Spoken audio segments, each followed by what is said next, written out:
నేను ఈద్ ముబారక్లు చెప్పను.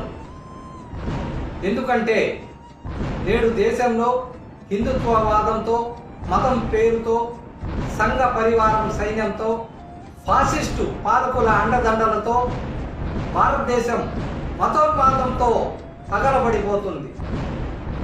నేను ఈద్ ముబారక్లు చెప్పను. అస్సలాము అలైకుం వరహ్మతుల్లాహి వబరకాతు. ముస్లిం సోదరులారా, ఈనాడు భారతదేశాన్ని అధోగతి పాల్చేసి మూఢత్వాన్ని పెంచి పోషిస్తూ దుష్ట పరిపాలన కొనసాగిస్తున్న మతోన్మాద పాలకులు ఒక్క ముస్లిం మత వర్గాన్ని మాత్రమే టార్గెట్ చేసుకొని హిందూ ముస్లిం సోదరుల మధ్య భేదాభిప్రాయాలు కల్పించి దాడులే ధ్యేయంగా చేసుకొని విభజించి పాలించే ప్రయత్నాలకు పూనుకున్నారు. భిన్నత్వంలో ఏకత్వంలా కలిసిమెలిసి ఉండే ప్రజల మధ్య అగ్ని కుంపటి రాజేస్తున్నారు. దేశ సమగ్రతకు, దేశ సమైక్యతకు భంగం కలిగిస్తున్నారు. దేశాన్ని తిరోగమనం వైపు పయనించేటట్లు చేస్తున్నారు. ఎన్ఆర్సీ పేరుతో సిటిజన్ అమెండ్మెంట్ యాక్ట్ చట్టాన్ని తీసుకొని వచ్చి ముస్లింల భారతీయతను దూరం చేసేందుకు భయంకరమైన కుట్రకు తెరదీశారు. మతపరమైన సున్నిత అంశాలను వివాదాస్పదంగా చిత్రీకరించి దాడులే ధ్యేయంగా చేసుకొని ముస్లిం సామాజిక వర్గంపై మతపరమైన వివక్షను కొనసాగిస్తున్నారు. ముస్లింలవి అసలే ప్లాట్ఫామ్ బతుకులు. అక్కడ కూడా నిలువ నీడ లేకుండా చేసి వారి కడుపులు కొడుతూ వారిని నానాటికి దిగజారుస్తున్నారు. ఇటువంటి పరిస్థితుల్లో సాటి ముస్లింలు అర్ధాకలితో అలమటిస్తూ ఆహాకారాలు చేస్తున్న తరుణంలో పండుగల పూట డ్రామా డ్రెస్ కంపెనీల మల్లె వేషాలు ధరించుకొని లేని చిరునవ్వును చిందిస్తూ ఈద్ ముబారక్ అంటే ఎలా? అందుకే నేను ఈద్ ముబారక్లు చెప్పను. ఎందుకంటే ఈ దుర్యోధన దుశ్శాసన దుర్వినీత లోకంలో పండుగలు పబ్బాలు ఎలా జరుపుకోవాలంటూ సంధించిన ఓ కవితాస్త్రం.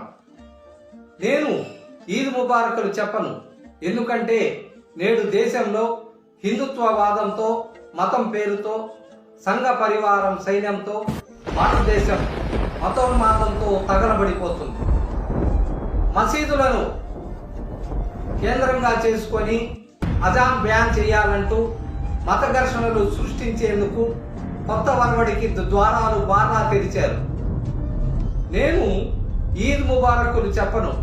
ఎందుకంటే భారతదేశాన్ని శాశ్వతమైన మత విభజన చేసి అఖండ భారత్ ఏర్పాటు చేసేందుకు కంకణం కట్టుకున్నారు. ప్రజల్లో భయాన్ని, అభద్రతా భావాన్ని కల్పిస్తున్నారు. మసీదుల ముందర హనుమాన్ చాలీసా పఠిస్తూ బజరంగ్ దళ్ డీజే బాజాలతో గందరగోళం సృష్టిస్తున్నారు. వారణాసి జ్ఞానవాపి మసీదు చరిత్రను చెరిపేసేందుకు దారుణ కుట్రకు తెరదీశారు. తాజ్మహల్ కట్టడంలో ఉన్న గదులు తెరవాలంటూ తేజో మహేశ్వరాల పేరిట కొత్త నినాదంతో ముందుకు వచ్చారు. నేను ఈద్ ముబారక్లు చెప్పను. ఎందుకంటే గుజరాత్ రాష్ట్రంలో 600 మంది ముస్లిం మత్స్యకార కుటుంబాలపై చేపలు వేటాడకూడదంటూ నిషేధం విధించారు. మాపై భయంకరమైన వివక్ష కొనసాగుతుంది. మా కడుపులు కొట్టద్దు, మేము చచ్చిపోతాం, మమ్మల్ని చావనివ్వండి అంటూ ఆ రాష్ట్ర ఉన్నత న్యాయస్థానాన్ని ఆశ్రయించారు. గుడ్డు మాంసం పేరుతో దాడులకు తెగబడుతూ త్రిశూలాలతో కరాల నృత్యం కొనసాగిస్తున్నారు. మానవీయతకు మచ్చు తునకలుగా మారిన దారుణాలు ఎన్నెన్నో ఘటనలు పునరావృతం అవుతున్నాయి.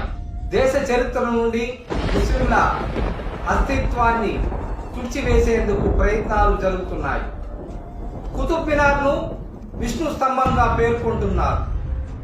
మరలా ఇప్పుడు మసీదులను మందిరాలుగా మార్చివేసే దారుణ ప్రయత్నాలకు పాలకులే ప్రధాన భూమిక పోషిస్తున్నారు. నేను ఈద్ ముబారక్లు చెప్పను. ఎందుకంటే నేడు దేశంలో హిందుత్వవాదంతో, మతం పేరుతో, సంఘ పరివారం సైన్యంతో, ఫాసిస్టు పాలకుల అండదండలతో భారతదేశం మతోన్మాదంతో తగలబడిపోతుంది. నేను ఈద్ ముబారక్లు చెప్పను.